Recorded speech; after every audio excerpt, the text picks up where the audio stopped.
Bien, buenos días. Vamos a dar comienzo al acto de presentación del número 164 de la revista Economistas, la revista del Consejo General de Economistas y del Colegio de Economistas de Madrid. Bueno, estamos transmitiendo hoy este acto por una vía un poco atípica, con la última actualización de la informática, a veces tiene sus misterios y se nos ha estropeado el streaming, pero bueno, estamos transmitiendo esto. Creo que hay muchos colegiados siguiéndonos por Facebook, o no sé, por Facebook, pero bueno, pues por Facebook, estupendo. Bienvenidos a todos, es un placer tenerles aquí con nosotros. Hace unos meses le pedimos a Julio Gómez Pomar, que es colegiado del Colegio de Madrid y presidente del Centro de la Economía de Transporte, del Instituto de Empresa, que coordinara un número de nuestra revista dedicado a un tema de absoluta actualidad, perdón. Siempre pasa, siempre que nos apaga el teléfono antes, claro. Que es el de la liberalización del transporte ferroviario de pasajeros. Y bueno, y nos ha organizado un número estupendo, buscando a especialistas del sector, de diferentes ámbitos, y bueno, y estamos encantados por cómo ha quedado este número, que ahora vamos a presentar. Fundamentalmente, pues el director de la revista, Jaime Requeijo, y el propio coordinador nos van a contar con todo grado de detalle. Y bueno, finalmente, pues el presidente del Consejo, o el PIB, pues clausurará este acto después de que tengamos un intercambio de preguntas sobre todo lo que quieran. Por favor, Julio. Perdón, Jaime, por favor. Buenos días a todos. Liberalizar un mercado es bastante complicado y los españoles, especialmente los españoles de mi edad, sabemos mucho de ese tema. Que hay resistencias de todo tipo que alargan el proceso. De todas maneras, lo que sí sucede al final, cuando los mercados están razonablemente liberalizados, es que todo el mundo gana, porque la competencia hace más eficaz la acción de todos los sectores y los consumidores pues se encuentran precisamente con mejores servicios y a más bajo costo. Estamos ahora ante un proceso de liberalización del transporte de pasajeros por ferrocarril, que es un proceso que lleva largo tiempo de cocción y que es un proceso especialmente importante precisamente por la dimensión que tiene. Piensen ustedes, por ejemplo, que el número de pasajeros que se han transportado por ferrocarril ha pasado de 17 millones en el año 2007 a 32 millones en el año 2017. En segundo lugar, piensen ustedes que no tenemos más remedio que ir en esa dirección, porque la legislación europea obliga a que en el año 2020 pues el sector esté liberalizado. Me parece que en nuestro caso hemos ido retrasando hasta que sea en diciembre del 2020. Piensen ustedes que eso va a redimensionar todo el sector, a darle pues muchísima más amplitud en todos los terrenos y va a tener impactos muy positivos en una serie de aspectos. Por ejemplo, en todo lo que son las infraestructuras de transporte, que también pues, van a experimentar un alza considerable. Para hablar de todo esto, pues tenemos aquí a don Julio Gómez Pomar, que tiene una muy amplia experiencia en el tema, no solamente ahora en el sector privado, sino anteriormente en el sector público. De manera que yo les dejo con don Julio Gómez Pomar, que tiene la voz y la palabra. Muy bien, pues muy buenos días y en primer lugar pues muchas gracias al Colegio de Economistas, a Pascual Fernández, a su decano presidente, a Jaime Requeijo, al presidente del Consejo General, a Valentí pues, por haber puesto en manos mías la coordinación de este número. Quiero también saludar al viceconsejero y quiero saludar también a Juan, el viceconsejero, que colabora en este número con una tribuna, y yo creo que ha quedado pues, un número francamente pues, muy interesante para todos aquellos que se aproximen a la liberalización del mercado ferroviario en lo que es el transporte nacional de viajeros. Por lo tanto, insisto en mis agradecimientos a todas las personas que trabajan en el colegio, al presidente de Madrid, del Consejo, al director de la revista. Lo siguiente es el agradecimiento a los autores. Este es un número de lujo por las contribuciones que tenemos. Escribe en él el presidente de Renfe, Isaías Caguas, escribe la presidenta de la DIF, Isabel Pardo, escribe el director general de Transportes de la CNMC, escriben Miguel Ariaño, Ignacio Paz y Javier Guillén, de Herbert Smith Freehills, escribe Francisco Pérez, de CAF, Jaime Borrell, de Alstom, José Ángel Villalpán de Ramón Cuesta, de Thales, José Luis Domingo, de ACS Industria, Fernando García Alonso, de Acción. Es decir, tenemos una contribución de las instituciones líderes en el trabajo y en el proceso de liberalización, y tenemos, como luego tendré ocasión de detallar, una visión de las empresas más solventes que trabajan en este sector. Y por supuesto agradecerles a todos ustedes la asistencia a este acto y a las personas que nos puedan ver a través online, a través de Como decía Jaime, la apertura de un monopolio, desmontar un monopolio, es una cuestión enormemente compleja, no es sencilla. En España tenemos la experiencia de las telecomunicaciones, de la energía, de la distribución de combustibles, etc. En fin, procesos que todos ellos nos han permitido ver dos cosas: la complejidad de llevarlos adelante y, en segundo lugar, las ganancias que ha producido en términos de creación de valor y en términos de facilidades para los usuarios. En el monopolio ferroviario, como en otros muchos, no es que se produzca una concatenación o una conspiración para crear un monopolio. Hay una serie de condiciones que hacen que la prestación por un único prestador sea algo que tiene un alto sentido económico. El mercado ferroviario, luego lo desbrozaremos de alguna manera, se puede calificar como un monopolio natural, en el sentido de que trabaja con fuertes economías de escala y con unos costes medios decrecientes. Por lo tanto, el que haya un prestador es algo que tiene un sentido económico. De todas maneras, se presentan en el sistema ferroviario una serie de características importantes. Una primera es que la construcción del servicio público ferroviario, como no ha sucedido en otros casos, proviene fundamentalmente de la quiebra de empresas privadas que acometieron los servicios ferroviarios en el siglo XIX. Es decir, aquí el Estado ha ido recogiendo iniciativas privadas que han ido fracasando por los tremendos costes, por la tremenda inversión, por el carácter de coste hundido que tiene toda la inversión que se produce en el sistema ferroviario. Yo creo que esta es una característica a tener en cuenta, es decir, es un servicio a la fuerza, fruto del fracaso de proyectos empresariales.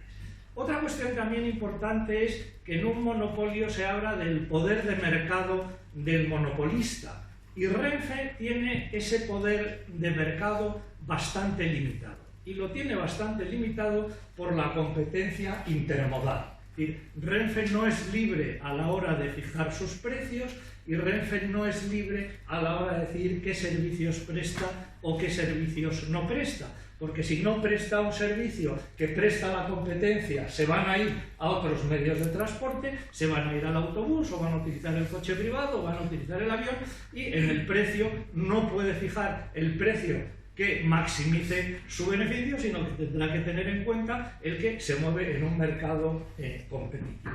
También hay una competencia que hace eficiente el aprovisionamiento del monopolista y que alguno de los autores ha descrito muy bien como esa competencia off-track. Es decir, todos los proveedores del monopolista trabajan en un mercado tremendamente competitivo que hace que los suministros, en este caso, pues sean unos suministros competitivos. Como se decía, la liberalización del mercado nacional de pasajeros es el Big Bang. Esto es un largo proceso que arranca con sucesivos paquetes ferroviarios que han abierto el mercado de mercancías en su transporte nacional o internacional o en el transporte internacional de pasajeros. Pero piensen ustedes que el transporte internacional de pasajeros fundamentalmente vino moviendo pasajeros en aquellos trenes Talgo que iban a París, a Milán, a Zúrich, luego acabó reconvirtiéndose en unos acuerdos comerciales entre Renfe y SENCEF que mueven trenes por el sur de Francia y en algún caso pues un Barcelona-París, y los trenes que se mueven por el eje atlántico entre Vigo y Oporto. A eso se reduce el transporte internacional de pasajeros. Mientras que el transporte interior de pasajeros está moviendo el orden de los 450 460 millones de pasajeros, de los que, como bien señalaba Jaime, más de 30 o algo más de 30 se mueven en los servicios comerciales, servicios de alta velocidad, y el resto, del que también tendremos ocasión de hablar, son fundamentalmente las cercanías, con más de 400 millones de personas que se mueven, y los servicios regionales. Por lo tanto, un largo proceso, pero el Big Bang se produce en el mercado nacional de pasajeros. Otro elemento que ha sido fundamental de cara a poder introducir competencia en el sector ferroviario ha sido la división entre Renfe y Adif, porque estamos hablando de un monopolio natural del sistema ferroviario, pero quien verdaderamente tiene la condición de monopolista es el gestor de la infraestructura. Ahí es donde se produce toda la inversión, es donde hay costes hundidos, donde hay una economía de red muy clara, y por lo tanto el auténtico monopolista es ahí. Sin embargo, los operadores ferroviarios pueden, y así es como se ha diseñado en el mercado europeo, existir más de uno y que compitan sobre esa red.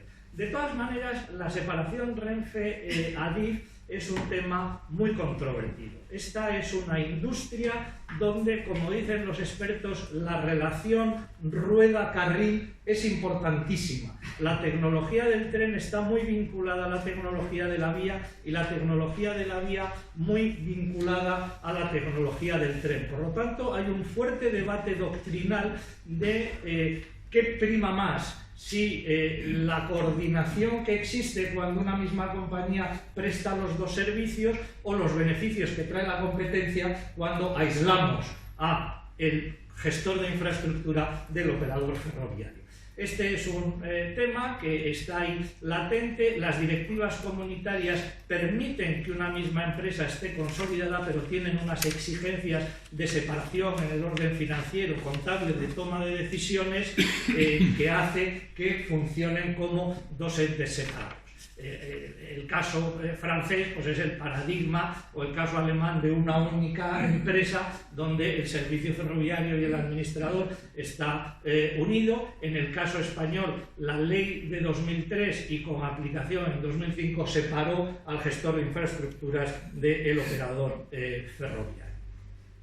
Decía pues que Adif es un monopolio natural porque tiene las dos condiciones clave: fija las condiciones de acceso al servicio y fija los precios del servicio. Ahora, lo que existe es un fuerte contrapeso para que las condiciones de monopolio no puedan afectar a la competencia, y este es el papel de la Comisión Nacional de Mercados y Competencia. Es la autoridad independiente el contrapeso al que le corresponde asegurar la supervisión y control del correcto funcionamiento del sector y velar por la competencia. ¿Qué tenemos en el panorama general? Pues en el panorama general esta liberalización, que hay que aplicarla dentro de toda la Unión Europea, ya hay países que han ido dando pasos, en algunos casos, pasos muy importantes. En el caso de Alemania, por ejemplo, a diferencia de España, lo que han liberalizado son lo que llamamos las obligaciones en España, las obligaciones de servicio público, es decir, los movimientos regionales y los movimientos de cercanías que se han puesto en manos de las autoridades de los Länder. Es como si aquí, en el caso español, hubiésemos puesto en manos de las comunidades autónomas los movimientos de los trenes regionales o de los trenes de cercanías. En el caso de Suecia se ha producido una apertura muy amplia, y el caso que es más, también se han abierto en el mercado checo o en el mercado polaco, pero el caso más paradigmático en el que España se ha fijado más es en el caso italiano, que en el 2012 abre las líneas de alta velocidad a la competencia, con una entrada de un operador al principio, NTV, que sufrió la presión del monopolista de Trenitalia durante muchos años, perdiendo dinero, pero hoy día ha conseguido un crecimiento espectacular en número de viajeros, en número de circulaciones, en cuenta de resultados, tanto para él como para la propia Trenitalia. Luego, el caso italiano es un caso que hay que contemplar y mirar, porque puede ser un caso similar al que se pueda vivir en España. Y como señalaba, la liberalización va a ser un proceso de creación de valor para los usuarios, para la industria, para los tecnólogos, para la economía en general, pero también un proceso de distribución de valor. Hay un monopolista, que es Renfe, que necesariamente va a tener que ceder valor. ¿Cómo se reparta todo el valor entre todos los actores? Pues dependerá de la eficacia y de la certeza con la que sean capaces de llevar adelante los trabajos.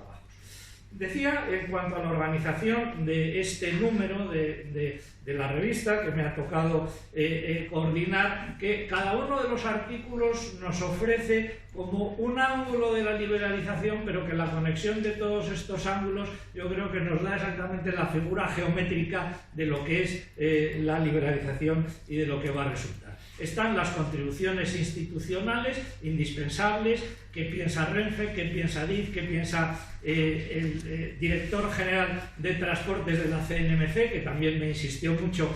Yo doy un artículo, pero no puedo trasladar lo que es la visión de la CNMC, doy mis opiniones sobre qué es lo que debe hacer la CNMC y cuáles son los puntos, y por lo tanto esto sí me interesa dejarlo claro. Y luego está la visión de la industria, la visión de los fabricantes de trenes, la visión de los tecnólogos, la visión de los prestadores de servicio, la visión de quienes van a entrar a competir en este mercado. Por lo tanto, yo creo que esa es una visión muy rica de este tema. Yo me voy a referir en los comentarios que voy a hacer a continuación, no voy a seguir uno por uno los artículos, sino que voy a mezclar. En algunos casos voy a seguir los artículos y en otro me voy a referir a temas que se han puesto de manifiesto en relación con las distintas contribuciones. Una primera cuestión importante es que el cuarto paquete ferroviario, que todos asociamos a la liberalización, tiene dos pilares, lo que llaman el pilar político y de mercado y el pilar técnico. Y se asienta sobre cuatro patas, todas enormemente importantes. La primera es la liberalización del transporte, pero la segunda es la interoperabilidad. ¿Qué es la interoperabilidad? La interoperabilidad es la aspiración de que los trenes puedan circular de una manera homogénea por todo el territorio europeo. En esto hay comprometido una gran cantidad de esfuerzo y la situación a la fecha de hoy es muy poco satisfactoria. Las condiciones técnicas de vía en los distintos países, las condiciones de los trenes, las condiciones en algún caso del ancho de vía, aunque esto cada vez menos para el transporte de viajeros, hace que siguen existiendo unas enormes barreras técnicas para que los trenes puedan ser interoperables. Otro tercer pilar esencial, la seguridad, con la creación de la Agencia de Seguridad Europea, y otro cuarto pilar, que es el de la gobernanza.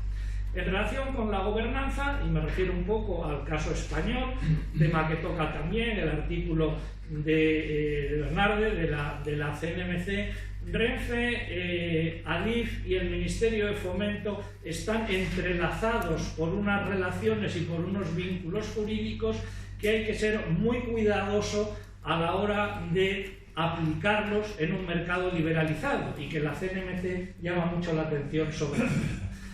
Fomento dicta la política ferroviaria, pero Renfe tiene que ser un agente independiente a la hora de operar. Adif tiene que estar proporcionando transparencia, equidad y eficiencia al sistema, y por lo tanto su dependencia del Ministerio de Fomento tiene que ser una dependencia muy vigilada para que no se incurra en contradicción con el papel que tiene llamado al lugar. Es decir, las relaciones jurídicas que hoy existen entre Fomento, Renfe y Adif, yo creo que van a requerir una reordenación legal en muchas de las normas que hay de desarrollo, y en todo caso una supervisión muy estricta.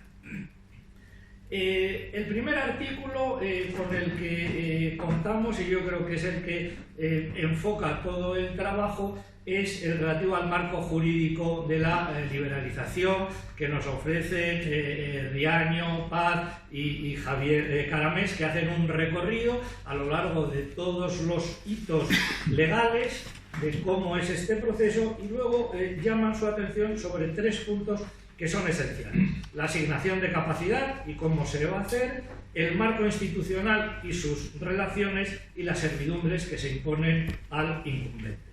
Desde mi perspectiva es el punto de arranque de todos los artículos que luego van a tener, porque nos da perfectamente cuál es el marco jurídico en el que se va a llevar a cabo este proceso. El artículo de Adif yo creo que tiene, en primer lugar, un aroma muy satisfactorio, y es que transpira una actitud positiva y una visión de la liberalización como una oportunidad. Y que el administrador de infraestructura respire de esta manera es algo que alienta al proceso de liberalización. Sería muy preocupante que respirase, o que lo que se tradujera del texto del artículo fuesen recelos, desconfianzas, normas de protección, en fin, y una transpiración administrativa al uso, sino es todo lo contrario, es volcarse en que el proceso sea efectivo. Y yo, digamos, hay 2 grandes bloques que son los que aborda su artículo. Uno primero, que es cómo se puede mejorar la eficiencia del sistema. Adif piensa que puede haber un incremento entre el 30 y el 50% de utilización de su capacidad, lo cual significa muchísimos recursos para el sistema ferroviario y una mejor amortización de toda la inversión realizada. Que hay que llevar a cabo una reorganización del tráfico a partir de este proceso, y el acceso a la capacidad lo hace sobre la base de unos acuerdos marco. Ya empezamos a entrar en un terreno un poco para iniciados, pero la finalidad que tienen estos acuerdos marco son de asignación de capacidad bajo el criterio de voy a dar más prioridad para que entre aquel que sea capaz de operar más trenes. Es decir, su principio es: hay que dar servicio ferroviario, tenemos que atender a todos los ciudadanos que están utilizando estos servicios, yo quiero sacar rendimiento de toda la inversión con recursos públicos que se ha hecho, y por lo tanto tendrá prioridad aquel que ponga encima de la mesa el mayor número de trenes y la mayor frecuencia horaria. Esto lo hace sobre la base de estructurar 3 tipos de peticiones de capacidad, que llama las capacidades A, B y C, para las que reserva en conjunto un 70% de la capacidad del sistema, y lo hace para los ejes de la alta velocidad ferroviaria, definiendo el eje Madrid-Barcelona frontera francesa, que incluye también el Barcelona-Valencia, los traslados al este, es decir, los Valencia-Alicante, y al sur los Sevilla y los Málaga. Estos son los 3 grandes ejes, estas son las 3 grandes propuestas de capacidad. El sistema ferroviario en sus líneas tiene una capacidad que sobre todo viene restringida por un tema al que habrá que prestar especial importancia, y es que los cuellos de botella vienen dados no tanto por la línea, sino por las estaciones y las vías de apartado. Piensen ustedes en un sistema de flujo con un stock en 2 puntos, especialmente en la línea Madrid-Barcelona, y Sants y Atocha son 2 cuellos de botella, 2 estaciones que van a tener un tráfico intenso. Luego, una de las preocupaciones principales de la Adif va a ser hacer girar los trenes a suficiente velocidad en las 2 estaciones para evitar que los estacionamientos de trenes impidan aumentar la capacidad de flujo. Asimismo, está buscando espacios para poder proporcionar talleres y espacios para poder proporcionar nuevas vías de apartado. Y otro tema tampoco menor: la facturación de electricidad. Hasta ahora, Adif tiene un contrato de electricidad muy importante, Renfe paga el importe del uso de toda la electricidad, y ahora, con nuevos operadores, va a irse hacia un sistema donde, con equipos embarcados en los trenes, puede haber una medición de la electricidad consumida y de la electricidad que los trenes devuelven a la red en los procesos de frenado. Algo que es complejo, algo que no tiene una solución sencilla, pero estamos hablando de cientos de millones de euros lo que supone el consumo eléctrico, y por lo tanto es un tema no menor al que Adif va a prestar atención. El artículo de Bernarde, desde la CNMC, lo que nos va llamando es la atención sobre todas aquellas cuestiones a las que hay que prestar una gran atención. Primero, nos recuerda su papel de vigilar las conductas anticompetitivas y de supervisión del correcto funcionamiento, y llama la atención, primero, sobre las relaciones institucionales en el sentido al que yo me refería entre Fomento, Renfe y Adif. Aquí hay que velar por la igualdad en las condiciones de acceso, porque hay que velar por la igualdad de oportunidades en el acceso a las instalaciones ferroviarias, y en esto me refiero a las estaciones, el acceso a las estaciones, a los servicios que tienen que prestar las estaciones a los viajeros, a las vías de apartado y a los talleres. Este es otro tema de una enorme sensibilidad. Hoy día los talleres están en manos de Renfe, con sistemas de acuerdo, con sociedades mixtas, pero todo el mundo tiene que tener derecho al acceso a los talleres. Esta es una cuestión, digamos, de las clásicas barreras donde la vigilancia del mismo pues hará que funcione de hecho o no funcione de hecho la liberalización. Otro tema muy importante es el de la fijación de los cánones, es decir, el uso, el fee que tiene que pagar el usuario de la red por circular por la red. Y aquí nos movemos con 3 grandes problemas. Un primer problema es que si los cánones son muy elevados para asegurar la mayor financiación del Adif, pueden suponer una barrera de entrada o un tratamiento no equitativo o hundir las cuentas de un operador ferroviario. Por lo tanto, hay que jugar con unos cánones que sean capaces de recuperar la mayor cantidad de recursos para el sistema y, por lo tanto, para producir el mantenimiento del sistema, pero no pueden constituir una barrera o hundir las cuentas de resultados de las empresas. Y en España tenemos un problema particular que los hacendistas, entre los que también me incluyo, conocemos bien, y es que los cánones se determinan por ley, mientras que la Unión Europea pretende que sean determinados como un sistema de precio privado por el propio administrador. Entonces, esto implica unos problemas de flexibilidad en la adaptación por el principio de legalidad a la hora de fijar los cánones respecto del administrador de infraestructuras. Renfe lo que nos está planteando es la liberalización dentro de un plan estratégico mucho más ambicioso, donde la liberalización es el acelerador de un plan estratégico. Renfe se quiere convertir en un proveedor de servicios de movilidad, dentro de ese concepto que utilizamos tanto ahora del Transport as a Service. Han acuñado el concepto de Renfe as a Service, es decir, proporcionar movilidad con distintos medios de una manera intermodal. Necesita ajustar sus plantillas, necesita apostar por la innovación, va a incorporar productos low cost. En definitiva, yo creo que se ha embarcado con ocasión de la liberalización en un plan estratégico de mucho más alcance. Voy terminando ya. Me voy a referir ahora a la visión que nos ofrecen las empresas pero en vez de seguir, como les decía, cada uno de los artículos a los temas que las empresas han ido poniendo encima de la mesa para tomar en consideración. En primer lugar, sobre el material ferroviario. Nos están llamando la atención, y esto es así, es que hay poco material ferroviario homologado. Para los menos iniciados, para que un tren circule por una vía, tiene que estar homologado para esa vía.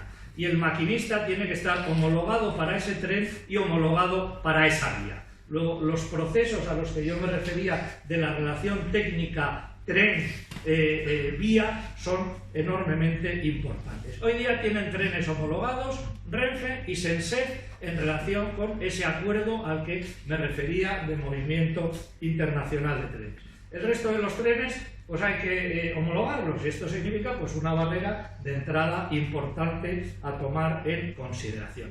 Renfe constituyó en su día una sociedad de alquiler de material ferroviario pensada para un primer proceso de liberalización más reducido, pero tiene esa sociedad y la ley le dice que esa sociedad debe poder proporcionar trenes, pero la realidad es que ahora dentro de toda esa sociedad solo hay 3 trenes de alta velocidad, que son 3 trenes de la serie 100 que Renfe está utilizando, y por lo tanto aquí hay otra cuestión que tiene que ver con el empleo del alquiler de material ferroviario.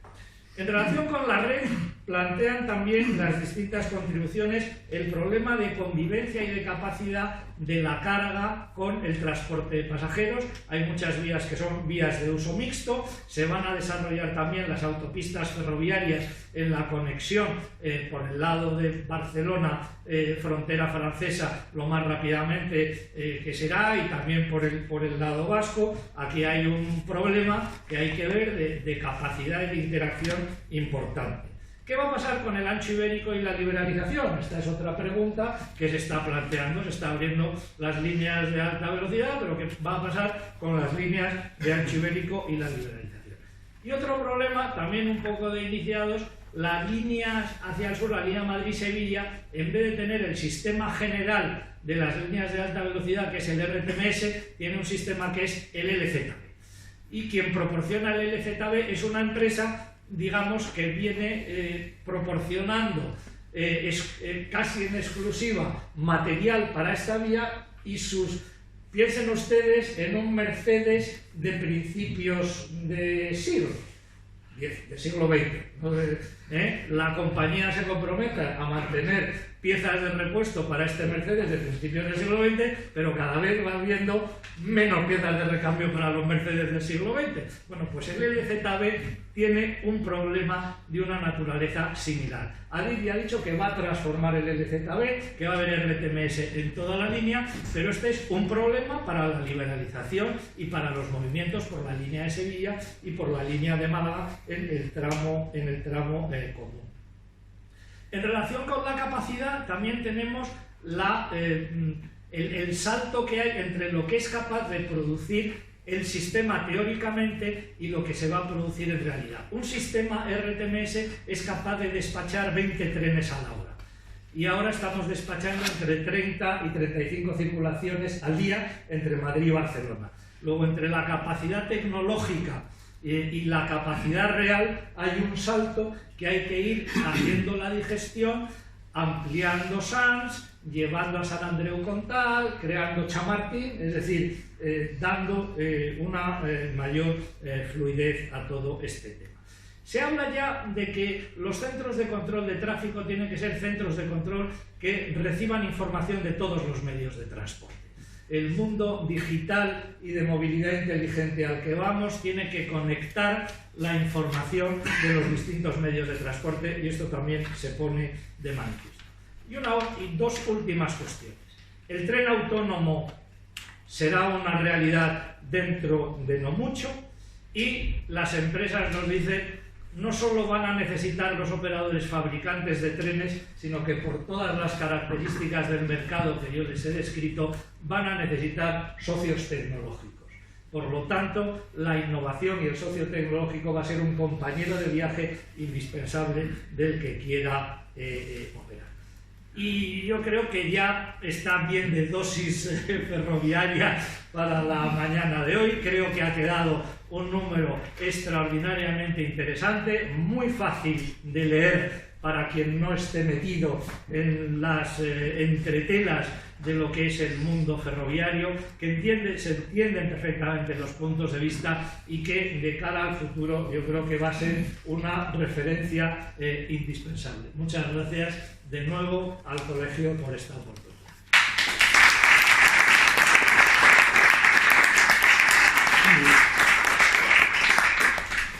Muy bien, pues tenemos unos minutos si quieren hacer alguna pregunta al coordinador. Bueno, tenemos también aquí una parte importante de los que han colaborado en esta revista. Quiero también comentar que, como suele ser habitual, la revista del colegio se suele centrar de manera monográfica en un tema, pero también seguimos con nuestra tribuna abierta, en la cual hemos tenido la suerte de contar con la colaboración en este último número de Álvaro Doñarín, que es el viceconsejero de Cultura, Deporte y Turismo de la Comunidad de Madrid. Ha escrito un artículo muy interesante sobre el circuito y gasto social. También tenemos nuestra recensión de libros que hace habitualmente nuestro decano de la sección de Ciudad Real, del colegio, José Antonio Negrín. Bueno, ya pasamos a las preguntas. ¿Hay alguna pregunta que quieran hacer? Por favor.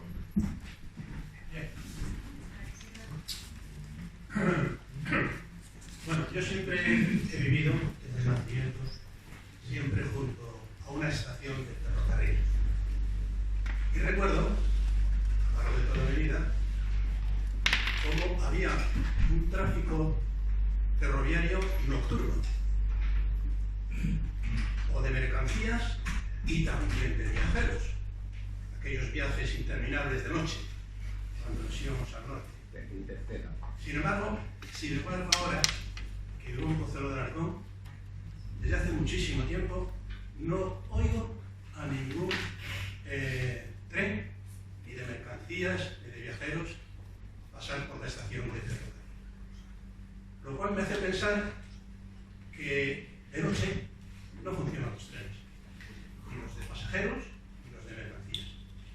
Y me parece que se debe a un gran cambio en la tecnología del traslado de viajeros y de mercancías, lo cual, pues evidentemente, hay que calificarlo como un avance sin precedentes.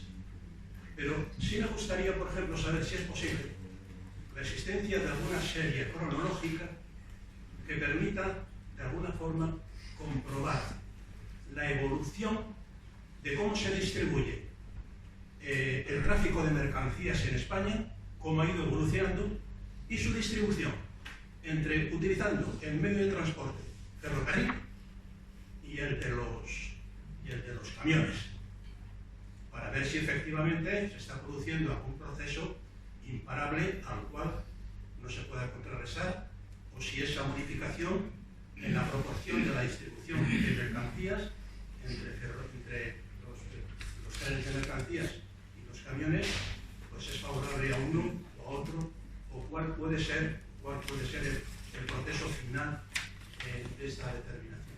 Y si, efectivamente, como consecuencia de que hay una mayor capacidad temporal en el sistema, puesto que de noche nadie circula, eso puede ser una oportunidad precisamente para liberalizar el mercado. ¿Nada más? Bueno, pues la verdad es que hay muchas cosas muy sugerentes involucradas en su comentario. Empiezo por la última, por la intermodalidad, mercancías, carretera. La verdad es que el transporte de mercancías por ferrocarril nunca en España ha tenido el peso que en otros países. Se mueve entre un 3 o un 4% de lo que es el transporte total. Y las causas pues vienen a ser fundamentalmente los trenes de mercancías, sus elementos es mucho peso, mucha distancia, y a medida que va reduciendo el peso y la distancia, el coste tonelada a kilómetro aumenta. unido a una red de carreteras enormemente eficiente, pues hace que el camión viene a ser un elemento que compite hasta el extremo de dejar muy reducido a el transporte de mercancías. También hay otra serie de problemas estructurales que se van resolviendo. El transporte de mercancías típico es el transporte ferroportuario. Las mercancías que llegan a un puerto se descargan a un tren y de ahí se encaminan hacia donde sea. Y había, y sigue habiendo, un déficit de conexión ferroportuaria. Esto se va resolviendo y a medida que esté plenamente resuelto la conexión ferroportuaria, veremos ahí también un crecimiento en el uso del ferrocarril. Y es decir, que en este 4% que yo le digo, si lo repartimos internamente, un 17, un 18% es ferroportuario. Y luego los privados van adquiriendo cada vez un mayor. Es decir, el transporte de mercancías, luego hay problemas estructurales de Renfe, de su conexión con operadores logísticos, en fin, otra serie de problemas ya más puntuales. ¿Por qué circulan menos trenes? Circulan trenes por la noche, pero ¿por qué circulan menos trenes? Siguen circulando trenes de mercancías y los trenes de mercancías, afortunadamente veo que no le despiertan y eso es una buena cosa. Al pasar por su casa ya no le despiertan, eso es que la tecnología va cumpliendo su función, pero en todos los trenes que atraviesan ciudades, dado que el tráfico de cercanías utiliza las mismas vías que el tráfico de mercancías, normalmente los trenes de mercancías intentan circular por la noche o fuera de las horas puntas. En el tráfico de viajeros, el aumento de la velocidad en el transporte hace ya innecesario, en la mayoría de los casos, el transporte nocturno. Y luego hay un elemento de coste que yo le puedo dar que es significativo. Por ejemplo, el tren nocturno Barcelona-Vigo. En un coche donde puede haber 50 asientos o 60 asientos, van 5 camas. El coste por cama puede ser de aproximadamente unos 600 o 700 euros.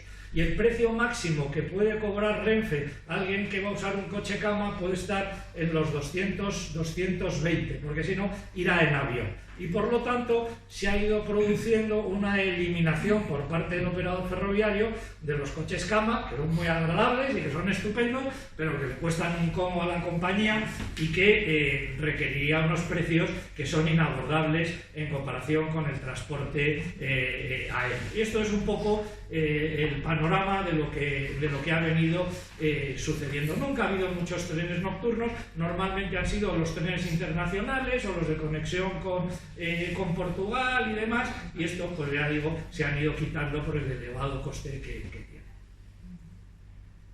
Gracias. ¿Más preguntas?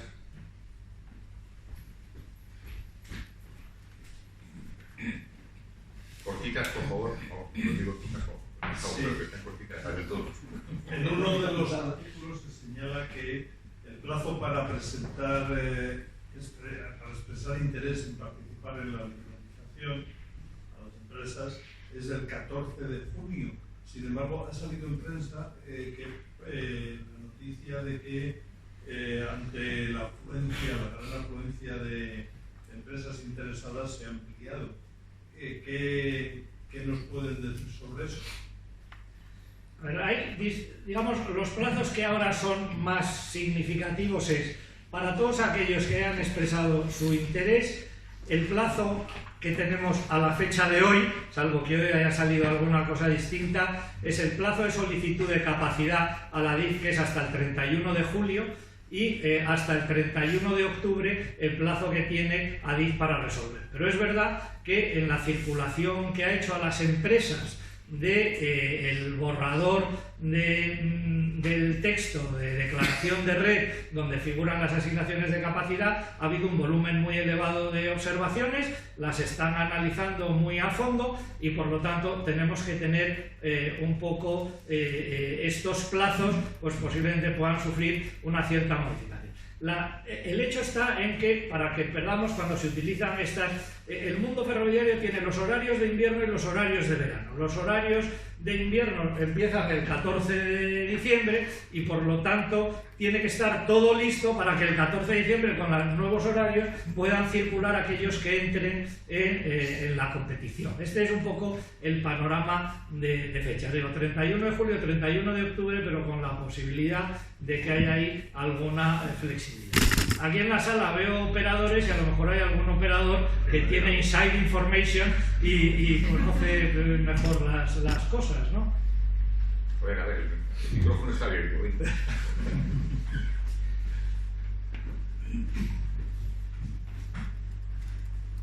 Hola, buenos días.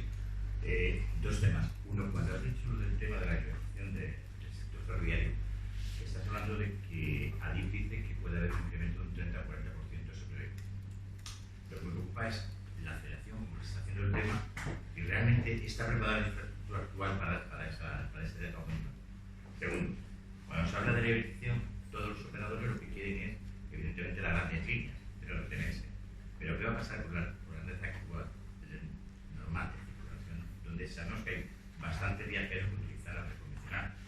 Realmente, Renfe es el único operador que puede seguir manteniendo esa línea. Bueno, pues son algunas de las cuestiones también que están ahí. Es decir, comentaba yo que posiblemente los problemas de capacidad, no posiblemente, vienen más por los puntos origen-destino o por las vías de apartadero, pero que la línea tiene soporte técnico para dar estas frecuencias, pero bueno, tiene que hacer una serie de trabajos, quiere pasar el corredor del este, lo quiere pasar a Chamartín, quiere hacer de la estación de San Andreu Comtal, vamos, de la zona de la Sagrera, para que nos entendamos, un poco expansión de lo que son los trenes que llegan a Sants, y bueno, pues Adif está comprometido a esto y yo creo que lo llevará adelante.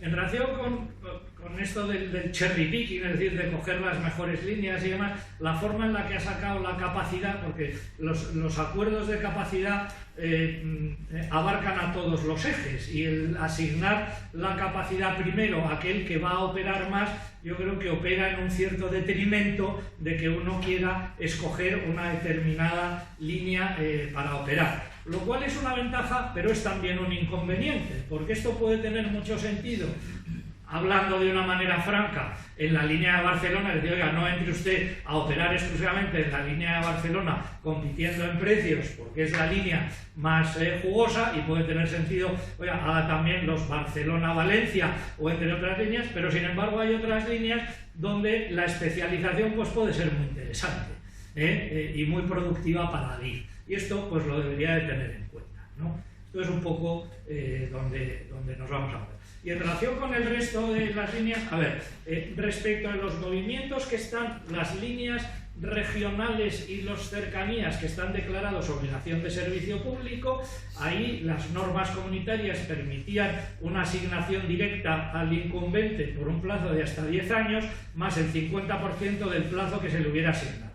A Renfe se le han asignado los 10 años y no sabemos si habrá la prórroga de la mitad de este plazo. Pero luego es verdad que por las líneas de ancho ibérico hay circulaciones comerciales. En fin, tenemos miles de ejemplos. Hoy por hoy todos los trenes que se van encaminando hacia el norte, pues los trenes que van al País Vasco, los Bilbao, los tal, pues todos estos son trenes que circulan en la antigua línea de Barcelona, es decir, sigue habiendo mucho ancho ibérico. Y ahí no sé qué decisión es la que finalmente pues va a ir tomando la ministra. ¿Más intervenciones? Por favor. Quería hacer una pregunta. He comentado que una de las barreras era el acceso a los talleres, centros de mantenimiento, que como está montado ahora mismo son prácticamente todos de Renfe Fabricación y Mantenimiento o empresas mixtas. Entonces, al final, según he podido leer en la transposición de la Directiva Europea, sí que recogen que se tiene que garantizar el acceso y se tiene que comunicar al administrador de infraestructuras. No sé si ya se sabe quién dará acceso, quién regulará ese acceso, si la propia explotador del centro de mantenimiento o será el administrador de infraestructuras, que es al que se debe comunicar las características, precios de referencia y demás. Mi opinión es que debería ser, es decir, el acceso a taller ya ha sido declarado también por la CNMC, parte específicamente como una, no sé, lo llama instalación básica o instalación, no recuerdo exactamente, catalogada de esa manera. Hay que abrir el acceso y tendrá que ser el administrador de la infraestructura el que fije esos extremos. Tampoco no tenemos mucho hecho, no sé si se pueden llegar a acuerdos o si Fabricación y Mantenimiento va a sacar unas condiciones y a publicitar unas condiciones como titular. No sé bien cómo va a ir discurriendo ese proceso. Lo que sí sé es que habrá una garantía y lo que se decida será supervisado por la CNMC, que podrá modificar si las condiciones no son condiciones equitativas de acceso. O sea, que sobre eso tiene pleno poder para lo establezca Adif, tendrá que decir, y Renfe como propietario, porque en fin, aquí hay un elemento jurídico también. Oiga, yo soy el propietario de esto y usted me puede imponer una servidumbre para términos leguleyos, ¿no? Una servidumbre de poder utilizarlo, firme usted un contrato, veamos en qué condiciones, pero la CNMC estará muy atenta a que sean condiciones que permita a todos el hacer los mantenimientos rutinarios que vienen haciendo, en fin, los trenes cada 2x3 están entrando en los talleres.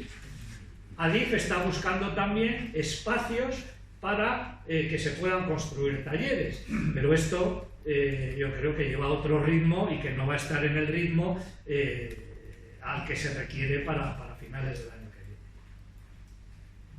Sí, buenos días. Hemos leído en prensa que Bruselas felicitaba a Adif por la preparación de la asignación de capacidad. No sé si tienen información de qué está sucediendo en otros países o da la sensación que por una vez vamos muy por delante de otros países. No sé qué es lo que está sucediendo, sí soy consciente de que ha habido reuniones entre Adif y la Comisión Europea y que el modelo de utilizar los acuerdos marcos que están previstos en la normativa comunitaria, que el uso que está haciendo Adif de los mismos, pues lo han visto como muy positivo y para compartirlo con el resto de países. Pero yo no tengo información en este momento de cómo se está enfocando en otros países. ¿Alguna pregunta más?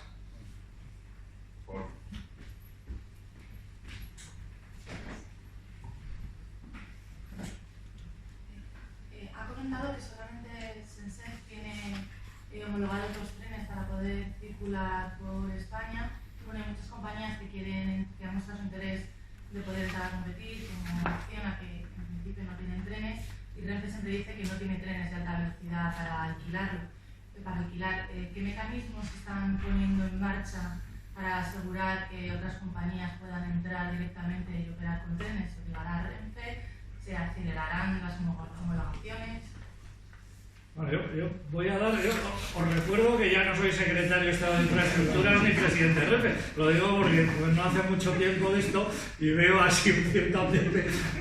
Dicho esto, yo creo que la mecánica que tienen hoy día los distintos países es el recurso europeo. O sea, una de las reformas yo creo que más trascendentes que se ha hecho es que uno puede presentarse en la homologación en la agencia europea, que luego requiere una coordinación con las agencias españolas, pero yo creo que eso da un plus a la hora de hacerlo. Ahora, los trenes, para homologar un tren no tiene más remedio que circular, primero tener el equipamiento que tienen las vías y circular por las vías hasta que se consiguen todas las certificaciones de que no hay ningún problema de relación entre el tren y la vía. Y ahí el administrador de la infraestructura es el que tiene que ser capaz de asignar los surcos para que estas homologaciones se puedan producir de una manera razonable.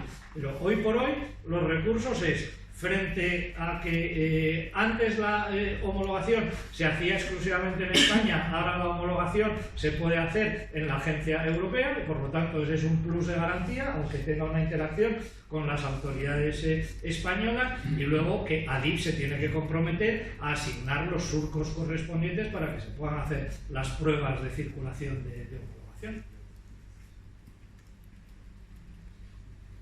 ¿Más preguntas?